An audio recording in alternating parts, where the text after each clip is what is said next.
자, 여러분 오늘 공중보건 6회 모의고사 풀이 해드리도록 하겠습니다. 51번 정신건강관리의 고위험군을 물어봤어요. 자, 고위험군은 알코올 중독자가 되겠습니다. 자, 우리가 정신에 문제가 발생을 했을 때는요. 특히 이 스트레스라는 인자에 의해서 우리는 삶의 활력을 유지하는 원동력이 될 수도 있으나 반대로 이 스트레스가 너무 지나치게 되면은 감당하기 어려운 경우 심각한 문제를 초래해서 정신건강에 문제가 유발이 됩니다. 그래서 스트레스원이 가장 문제가 되고 있다라고 보시면 되겠고요. 자, 이렇게 부정적인 영향을 미치는 스트레스의 요인에는 굉장히 많은 것들이 있죠. 병, 사고, 술, 담배, 불규칙한 생활, 갈등, 사회적 관계 결여 등 이런 것들이 있는데 그 중에서도 현재 51번에서는 알코올 중독이 가장 고위험군으로 보시면 되겠습니다. 술. 알코올 중독. 자, 그 다음에 52번을 보겠습니다. 지나친 음주로 인해서 기억력 장애와 손떨림 등 일상생활 장애를 보이고 있어요. 현재 이 사람은 증상이 나타났습니다. 자, 이 사람을 조기 발견하여 치료하도록 하는 질병 예방 단계를 물어봤어요. 조기 발견해서. 증상이 있는 사람을 빨리 발견을 해서 자, 조기 치료받도록 하는 질병의 예방 단계는 몇 차죠? 2차가 되겠습니다. 자, 그래서 우리가 질병의 예방 단계는 1차, 2차, 3차 예방으로 나뉘어져 있고요. 시험에서 굉장히 잘 나오고 있어요. 자, 1차 예방은 질병이나 특정 건강 문제가 발생 전에 예방을 하는 거예요. 그래서 어떤 감염병이 발생하기 전에 예방 접종, 산전 간호, 건강 유지, 질병 예방, 건강한데 건강을 더 챙기는 건강 증진.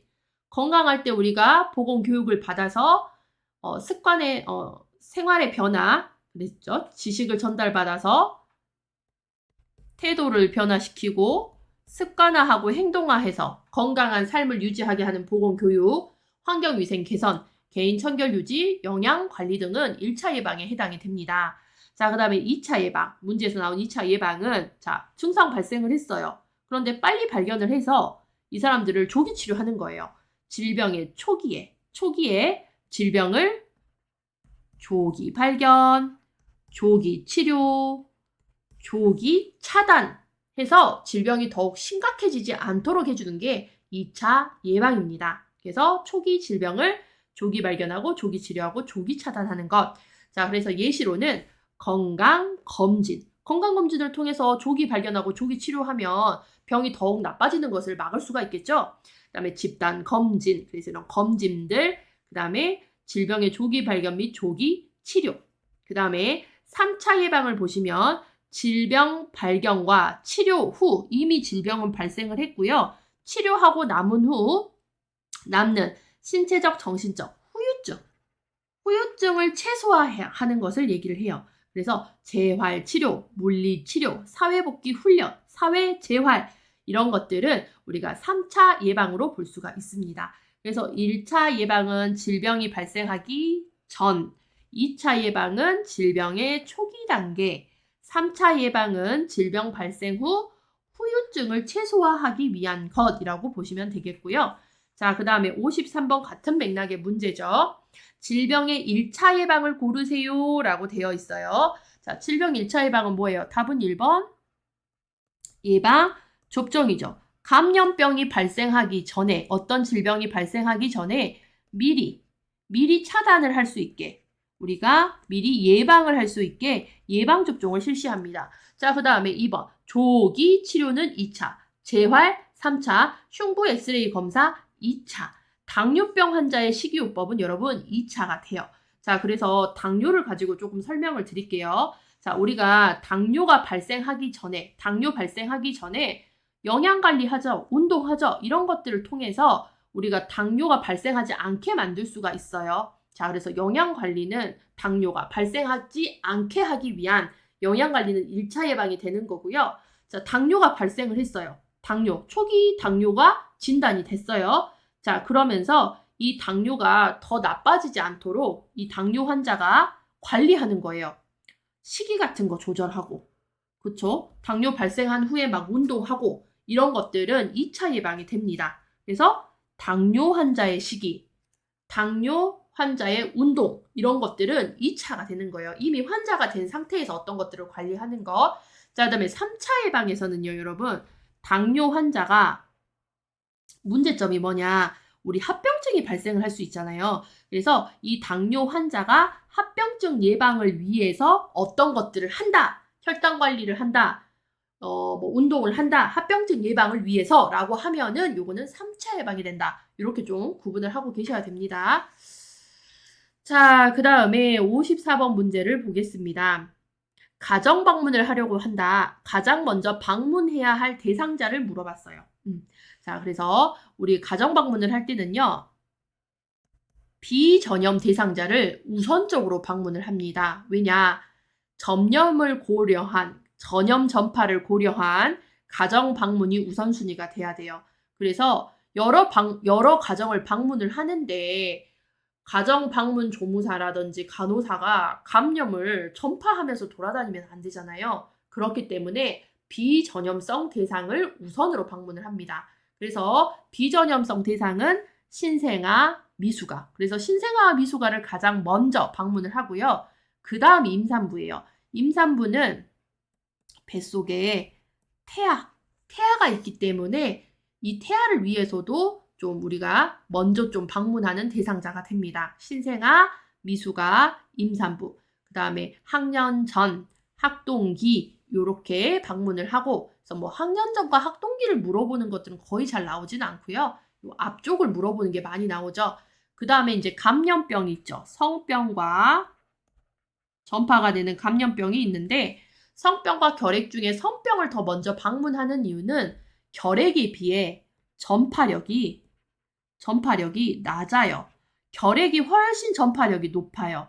그래서 우리가 성병이라는 거, 이 성병 환자 옆에 내가 있다고 해서 전파되는 거 아니잖아요.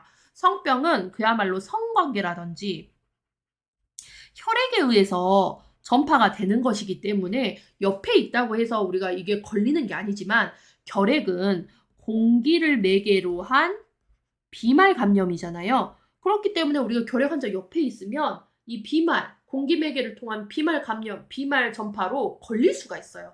그렇기 때문에 결핵이 전파력이 훨씬 더 높기 때문에 성병 다음에 제일 마지막에 결핵 환자를 방문한다라고 보시면 돼요. 그래서 우리가 가정 방문을 할 때 가장 먼저 방문해야 될 대상자는 비전염 대상인 신생아, 미숙아, 면역력이 특히 약한 신생아, 미숙아, 그 다음에 가장 마지막에 방문해야 될 대상자들은 감염성이 높은 대상자들을 방문한다라고 보시면 되겠고요. 자, 그 다음에 요거 많이 또 물어봐요. 개인과 집단이 있으면 어디를 먼저 방문할 것이냐라고 물어보면 어디를 먼저 방문해야 되죠, 여러분? 개인과 집단. 집단을 먼저 방문합니다. 집단. 그 다음에 건강한 사람과 문제 있는 사람 중에서는 당연히 문제 있는 사람을 먼저 가야 되겠죠? 그 다음에 만성질환과 급성질환이 있으면은 급성질환. 급한 불부터 꺼야 돼요. 자, 그 다음에 문제와 의심자가 있으면은요, 문제 있는 환자, 문제가 확실한 환자와 의심이 가는 환자가 있으면은요, 의심이 가는 환자부터 먼저 방문을 합니다. 자, 그 다음에 새로운 환자와 구환자가 있으면 새로운 환자를 더 먼저 방문을 하고요. 자, 그 다음에 속발 합병증과 기왕증자가 있어요. 기왕증자는 과거에 알아본 경험이 있는 거예요. 병의 경험이 있는 사람. 그래서 쉽게 말하면 경험자인데 경험자와 이렇게 속발성으로 막 급하게 발생을 하고 합병증으로 새롭게 발생을 하면 누구 먼저요? 속발 합병을 먼저 방문을 합니다. 그 다음에 경제 교육 정도가 낮은 층을 우선시 방문을 하죠. 자, 그 다음에 산재와 집합이 있으면 우리가 집단 이런 것들을 더 먼저 방문한다라는 것도 기억을 좀 해두셔야 되는 부분입니다. 자, 그 다음에 55번 볼게요. 여성의 임신 가능 기간을 물어봤어요. 마지막 줄에 있는 것만 제가 읽었습니다. 자, 그래서 우리가 임신 가능 기간은 생리 첫날이 있잖아요. 자, 생리 첫 시작 날이 있으면 우리가 28일 생리 주기를 가진 대상자가 있으면은요. 자, 배란일을 어떻게 예측을 해볼 수 있느냐? 자, 다음 생리 시작 일로부터 14일 전, 다음 생리 시작 일로부터 14일 전에 배란을 합니다. 그래서 14일 전, 다음 생리 시작일 14일 전이 배란일이고 우리가 월경이 불규칙한 사람들이 있잖아요. 그래서 여기다가 플러스 마이너스 2일을 해줘서 배란일을 우리가 12일에서 16일로 이렇게 보고 있습니다. 이걸 배란일이라고도 하고요. 그 다음에 또 배란일을 기준으로 전, 후, 4일을 우리가 또 임신 가능 기간이라고도 해요. 플러스 4일 앞뒤로 붙여서. 그래서 답은 여러분 3번이 되겠습니다. 배란일을 중심으로 전후 4일간이 될 수가 있겠고요. 배란은 다음 월경 시작 14 플러스 마이너스 2일에 그러니까 14일 전에 발생하는 게 배란이다 라고 보시면 돼요. 그래서 다음 생리 시작일 전 그래서 14일 전이에요, 여러분. 14일 전에 발생한다라는 거. 다음 생리일을 기준으로 14일 전에 발생을 합니다. 자, 그 다음에 56번을 보겠습니다. 자, 환청과 피해망상이 심해 치료 후 퇴원을 앞둔 환자의 부모가 자신들이 직장에 나가 있는 낮 시간에 혼자 있게 될 환자를 걱정할 때 연계할 수 있는 서비스 자원은 이라고 했어요. 그래서 제일 중요한 키워드는 요 낮 시간에 라고 되어 있죠. 부모가 없는 낮 시간에 혼자 있게 될 환청과 피해망상이 심한 정신질환 자를 우리가 보호할 수 있는, 연계해 줄 수 있는 서비스는요. 자, 낮 시간 동안에 있는 낮병원입니다. 그래서 낮 시간 동안만 정신사회재활 프로그램에 참여하는 출퇴근 형식의 주간 재활 입원 치료예요. 그래서 이 낮병원이 가지고 있는 또 장점들이 굉장히 많죠. 낮병원에 입원함으로써 사회복귀라든지 그다음에 이런 정신질환의 재발을 또 막아주고요. 그다음에 가족들이 걱정하잖아요. 그런데 이렇게 낮병원이라는 프로그램이 있으면 가족들의 우리가 어떤 심리적, 그다음에 경제적 이런 부담을 좀 줄여줄 수가 있겠고, 왜냐 엄마 아빠는 걱정 없이 얘를 맡겨두고 이 사람을 맡겨두고 일을 할 수가 있으니 심리적으로 경제적으로 좀 부담이 덜하고요. 그 다음에 사회복귀, 재발을 막아주면서 우리가 사회에 적응할 수 있는 재활 형식의 프로그램이 되는 거예요. 그 다음에 사회 고립을 또 막아줄 수 있는 그런 좋은 프로그램이 낮병원이다 라고 보시면 되겠습니다. 자, 그 다음에 57번 보겠어요. 성비에 관련된 문제인데요. 자, 마지막 줄에 현재 성비 110에 대한 설명으로 옳은 것은 이라고 되어 있죠. 현재면은요, 몇 차예요? 3차 성비입니다.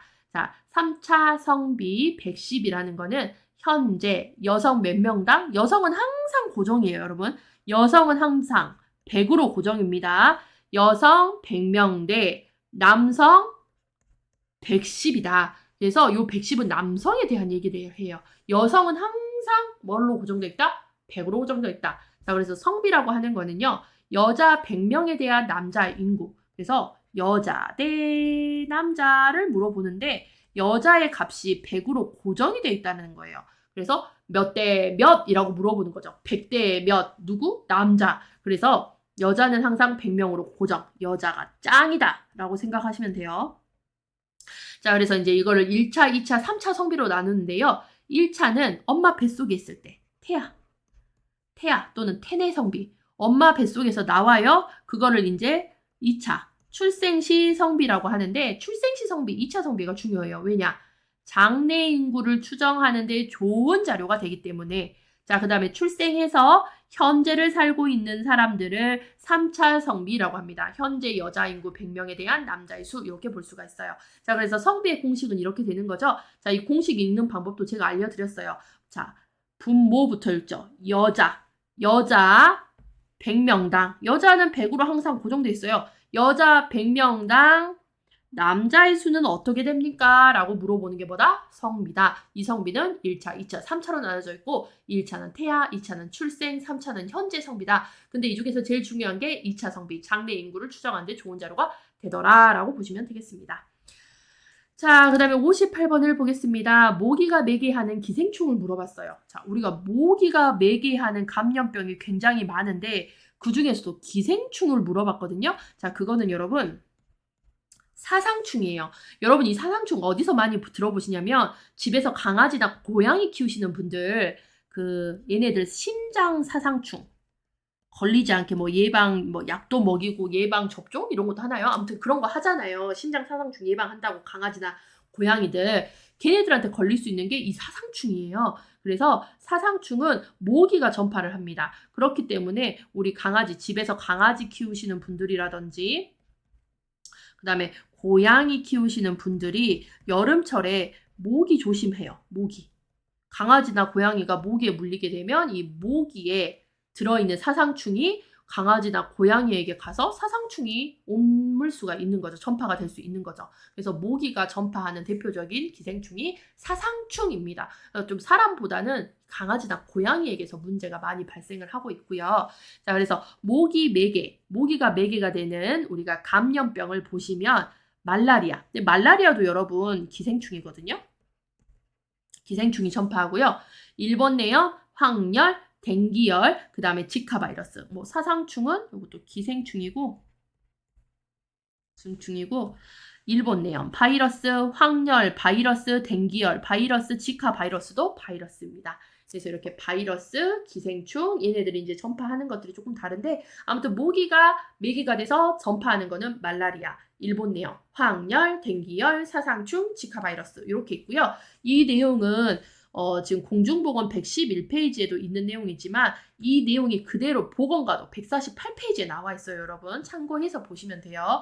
자, 그 다음에 뭐 파리가 매개하는 거, 쥐가 매개하는 것 이런 것도 있으니 한번 쭉 읽어보시면 될 거예요, 여러분. 화면 정지해 두시고. 자, 그 다음에 59번.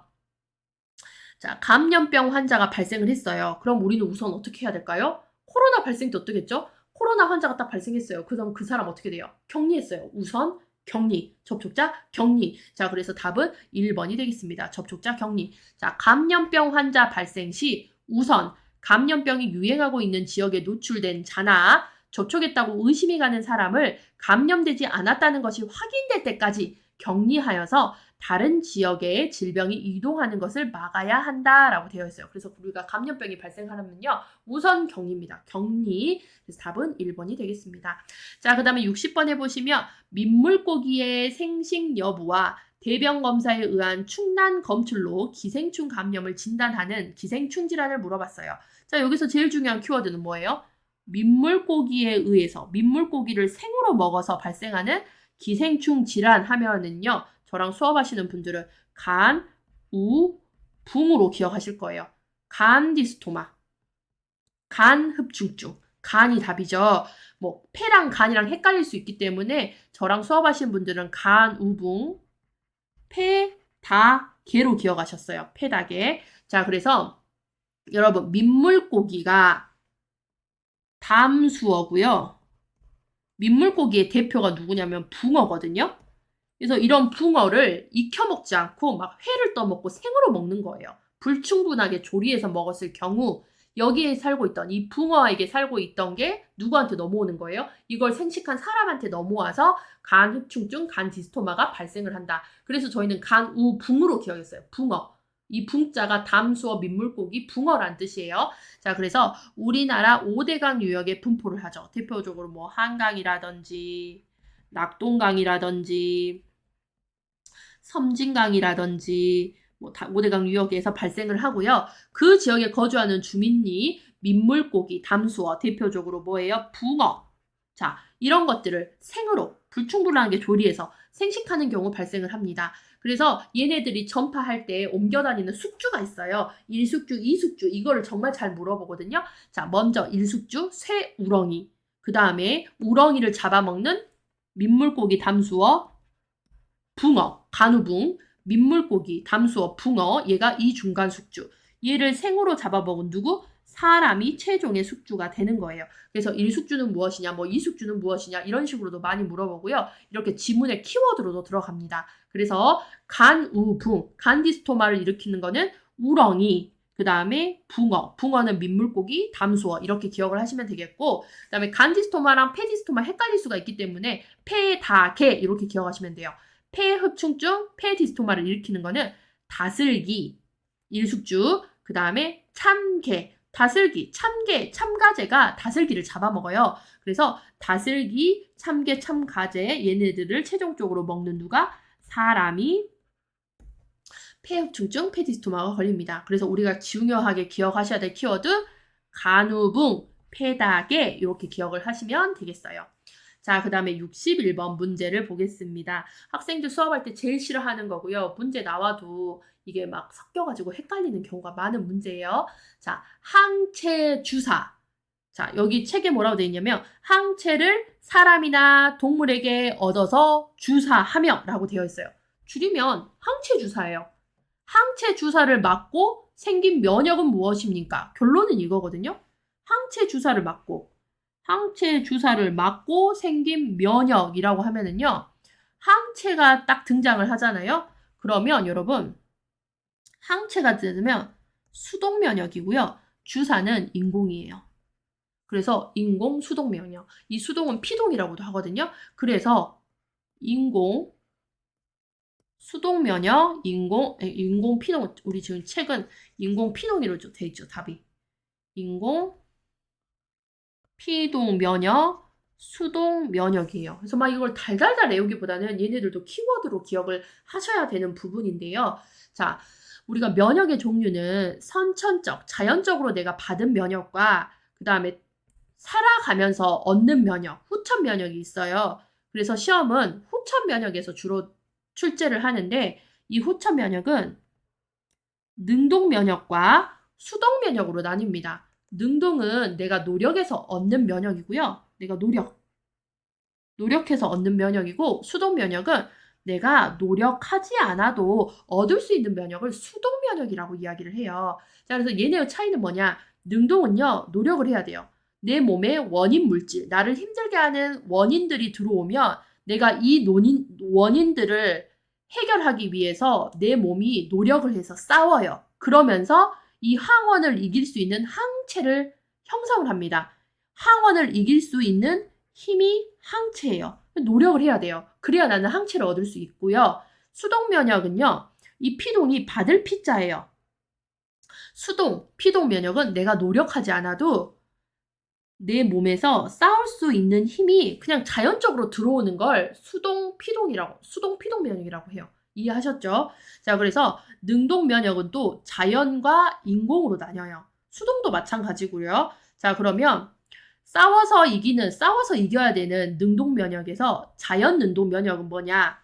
질병을 알아요. 이 질병을 항원, 바이러스라든지 세균, 얘네들이 내 몸에 들어왔잖아요. 그러면 얘네들을 이기기 위해서 내 몸에서 열심히 싸워서 뭘 만들어요? 항체, 힘을 생성을 합니다. 그래서 코로나를 알았어요. 내가 코로나 때문에 너무 힘들었어요. 아팠어요. 그리고 나서는 코로나에 대한 면역이 형성이 됐어요. 이거는 자연 능동 면역입니다. 내가 질병을 끙끙 앓은 후에 이것에 대한 힘이 길러지는 건 자연 능동 면역이고, 자, 그 다음에 인공자가 붙잖아요, 여러분. 그러면 이 인자가 사람 인자라고 생각을 하시면 되겠고, 인공이 붙으면 사람이 손으로 주사를 놓는 거예요. 그래서 제가 주사기 표시해놨죠. 주사기로 항원을 집어넣어서 내 몸에서 항체를 형성하게 만드는 거예요. 그래서 그게 뭐냐? 예방접종입니다. 예방접종. 그래서 예방접종에 뭐 사백신, 생백신 이런 거 들어보셨죠? 백신. 그래서 원인이 되는 뭐 바이러스나 세균을 정말 약하게 만들어서 얘네들을 일부러 내 몸속에 집어넣어줘요. 그러면 얘네들이 내 몸에서 들어와서 막 싸우면서 얘네들을 이길 수 있는 힘을 또 만들어 놓습니다. 그래서 더 큰 놈이 들어왔을 때도 이겨낼 수 있는 힘이 길러지는 게 예방접종이에요. 그래서 예방접종, 백신, 톡소이드는 인공, 수동 면역이라고 이야기를 할 수 있겠고, 자, 수동 면역, 피동 면역, 내가 노력을 하지 않아도 그냥 힘을 넣어주는 거거든요. 항체를 넣어주는 거예요. 자, 이 항체는 군대라고 보시면 돼요. 싸워서 이길 수 있는 힘, 군대를 넣어주는 건데, 자연 수동 면역은 이미 싸워서 이길 수 있는 힘인 군대를 엄마가 아기한테 엄마에 있는 힘을 태반을 통해서, 엄마의 모유를 통해서 바로 주는 거예요. 그래서 바로 태반과 모유를 통해서 항원이 바로 들어갑니다. 항체가 바로 들어갑니다. 바로 힘을 얻죠. 자, 그 다음에 인공수동 면역은 인공 들어간 뭐예요? 주사거든요. 주사로 뭘 넣어주는 거예요? 항체를 넣어주는 거예요. 혈청, 감마글로불린, 항독소라고 하는 것들을 주사로 집어넣어줘요. 이게 뭐냐? 항체를 사람 또는 동물에게 얻어서 힘을 사람 또는 동물에게 얻어서 주사하는 거. 혈청, 감마글로불린, 항독소 이렇게 있습니다. 그런데 이제 이 인공수동 면역의 단점은 뭐냐면요. 자, 힘을 넣어주기 때문에 내 몸이 고생할 필요도 없고 내가 노력할 필요도 없어요. 자, 그래서 접종 즉시. 자, 인공수동 면역은 뭘 넣어줘요? 힘을 집어넣어주기 때문에 내가 노력을 하지 않아도 접종 즉시 효력이 생기는 반면 그 대신 인공능동의 예방접종 같은 경우는 접종하고 나서 바로 효력은 없어요. 그런데 한번 이제 힘이 생기면 장기간 오래 간다라는 장점이 있어요. 근데 이제 얘는 반대로 인공수동 면역은 접종 즉시 효력이 생기는 반면 바로 효과는 볼 수가 있는데 저항력이 약하고 효력 지속 시간이 굉장히 짧다라는 그런 단점을 또 가지고 있는 게 인공수동 면역입니다. 그래서 여러분 이 부분은 여러분들이 여러 번 반복해서 공부를 하셔야 되는 부분이고 문제도 많이 풀어보셔야 되는 그런 부분이에요. 만약에 이제 주사라는 키워드가 나오면은요, 딱 먼저 인공을 생각을 하시면 되겠고 항체라는 키워드만 딱 나왔어요. 항체를 주사한다. 항체를 바로 뭐 엄마에게 받았다. 이런 식으로 하면 뭐예요? 수동, 피동 이렇게 가시고 항원을 넣어줘가지고 항체를 형성하게 한다라고 하면서 이거를 이제 주사로 넣어줬다라고 하면 이건 뭐예요? 능동이죠. 그리고 주사는 인공.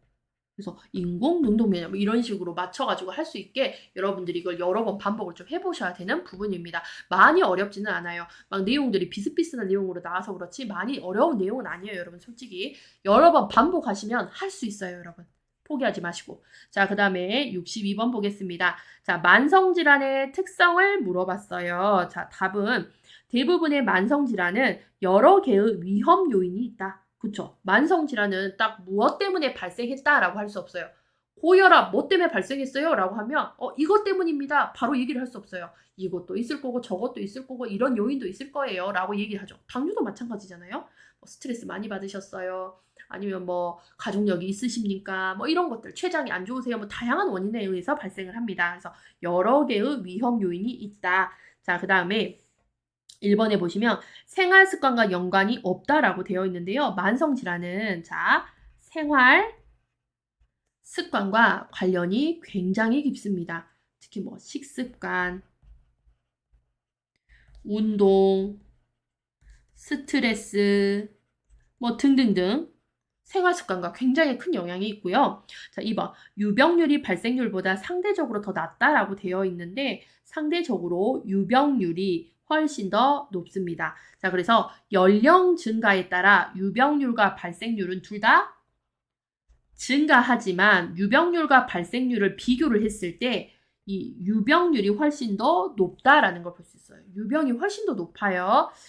자, 그 다음에 3번 연령 증가에 따라 유병률이 낮아지는 게 아니라 높아진다. 자, 그 다음에 5번 호전과 악화를 반복하지 않고 계속 나빠진다라고 되어 있는데 호전과 악화를 반복하면서 결론적으로는 점점 나빠지는 게 만성질환입니다. 자, 그래서 만성질환을 한번 보시면 오랫동안 앓게 되는 병으로 쉽게 말하면 죽을 때까지 내가 가지고 가는 병이 만성질환이라고 보시면 돼요. 장기간의 치료와 간호를 요하는 비감염성 질환. 자, 만성질환을 비감염성 질환이라고 이야기를 하고 대표적으로 당뇨와 고혈압을 들 수가 있습니다. 자, 그래서 얘의 특징, 진행의 장기성. 일단 발생하면 3개월 이상 오랜 기간이 경과하고요. 자, 악화와 호전을 반복하면서 좋아졌다, 나빠졌다 이걸 반복하면서 결론은 나빠지는 방향으로 진행을 합니다. 자, 그 다음에 원인의 다양성. 위험 요인 파악이 되었으나 원인이 딱 명확하게 알려진 것이 없어요. 그래서 만성질환은 원인이 명확하지 않기 때문에 얘를 완벽하게 치료할 수 있는, 그래서 뭐 당뇨나 고혈압 나 나았다라고 얘기는 할 수 없잖아요. 관리하면서 가는 것이지. 그래서 원인이 명확하게 알려진 것이 드물고요. 그 다음에 치료의 장기성. 제가 말했죠. 죽을 때까지. 장시간에 걸친 치료와 감시 재활이 필요합니다. 그 다음에 개별적 다양성. 잠재 기간이 길고 발생 시점이 불분명하여서 그리고 개인차가 있어요. 그 다음에 질병이 동시 존재를 합니다. 그래서 만성질환 있으신 노인분들 보시면은요, 한 가지 질환만 가지고 있는 것이 아니라 막 1+1. 고혈압 있으면 당뇨 있고요. 당뇨 있으면은 뭐 고지혈증도 있을 수 있겠고, 뭐 이렇게 동시 존재성이 있습니다. 그 다음에 기능의 장애성 이런 것들을 가지고 있는 게 만성질환의 특성이다라고 보시면 되겠습니다. 자, 63번. 간호조무사가 가정방문을 할 때 우리가 시행해야 할 사항이라고 되어 있어요. 답은 2번이죠. 가족의 환경 상태나 실정에 맞는 서비스를 제공한다라고 되어 있습니다. 자, 그래서 우리 간호조무사가 가정방문을 할 때는요. 누구의 지시하에 가야 되느냐? 보건, 간호사 지시 감독에 따라 계획된 가정을 방문을 합니다. 사전에 미리 계획하고 우리가 약속한 가정을 방문을 하고요. 자, 환자의 집을 방문을 했어요. 그러면 우리는 무엇을 하셔야 되느냐? 환자의 상태를 정확히 파악, 관찰하고 교육 정도, 위생시설, 건강상태, 정서상태, 경제상태 등 이런 것들을 다양하게 관찰을 해서 그들 실정에 맞는 그 가정의 실정에 맞는 뭘 해준다? 서비스. 그래서 맞춤 서비스를 해줄 수 있다는 게 가장 큰 장점이다라고 볼 수가 있어요. 그래서 가족의 상태 파악, 환자 가정 간호, 환경위생 개선 지도, 보건교육 등을 주 임무로 활동을 할 수가 있는 게 가정방문이다라고 보시면 되겠습니다. 그래서 우리는 가정방문을요 하면 관찰하고 관찰 파악을 한 것을 토대로 서비스, 무슨 서비스? 맞춤 서비스를 해줄 수 있어요. 네, 이게 가장 큰 장점이다라고 볼 수가 있죠. 자, 그 다음에 64번을 보겠습니다. 날짜 피임법에 대해서 물어봤네요. 자, 최단, 가장 긴 월경 주기가 27일. 그 다음에 최단이면 짧은. 그 다음에 최장이면 가장 긴 월경 주기는 30일일 경우 피임을 위해 성교를 피해야 하는 기간 물어봤어요. 그래서 짭 18, 긴 10일 이렇게 가셔야 돼요. 짭 18, 긴 10일. 전 이렇게 학생들랑 외웠어요. 자, 그래서 임신 위험 기간 계산법이 있는데 요거죠. 가장 짧은 월경 주기에서 마이너스 18, 짭 18. 그 다음에 최장 가장 긴 월경 주기에서 마이너스 11일, 긴 10일, 짭 18, 긴 10일 이렇게 외웠어요. 자, 그러면 27일 마이너스 18. 그 다음에 31일 마이너스 11일 하면은 어떻게 되죠? 날짜가 여러분? 자, 그렇게 하면은 9일에서 20일이 나옵니다. 9일에서 20일이 우리가 성교를 피해야 할 기간으로 나와요. 아시겠죠, 여러분? 짭 18, 긴 10일 이렇게 기억하시면 돼요. 빼기 주시면 돼요. 짭 18, 긴 10일. 그래서 이렇게 날짜 피임법이라고 하면 이렇게 숫자가 2개가 나오면은요. 짭 18, 긴 10일 이렇게 해서 빼주시면 됩니다. 자, 그 다음에 65번 문제는 법규 문제긴 하는데 얘도 공중에서 나올 수가 있어요. 그래서 이제 65번 문제까지 푸는 겁니다. 자, 발생 또는 유행 시 24시간 이내에 신고. 24시간 이내에 신고. 그 다음에 격리가 필요한 법정 감염병이라고 되어 있어요. 24시간 이내 신고는요. 2급 감염병이 됩니다. 2급 감염병. 자, 그러면 1급 감염병은 발생 또는 유행 즉시 신고. 그 다음에 격리를 하는데 음압 격리, 높은 수준의 격리를 하고요. 자, 그 다음에 상급 감염은 발생을 계속해서 감시를 할 필요가 있어가지고 발생 또는 유행 시 24시간 이내에 신고를 합니다. 계속 감시, 24시간 이내 신고. 그래서 이제 뭐 계속이라는 게 가장 중요한 키워드가 될 수 있는 거고요. 자, 4급은 1에서 3급의 감염병 외에 유행 여부를 조사하기 위해서 표본 감시 활동이 필요한 감염병. 그래서 표본이 키워드. 그래서 1급은 즉시 신고, 음압 격리. 2급은 24시간 이내 신고, 격리라고 보시면 되겠고, 3급은 계속 감시, 4급은 표본 감시. 이런 키워드로 기억을 하시면 되겠습니다. 자, 여러분 여기까지 해서요. 모의고사 6회 문제 풀이 종료하도록 하겠고요. 좋아요와 구독, 댓글 감사하겠습니다. 여러분 수고하셨습니다.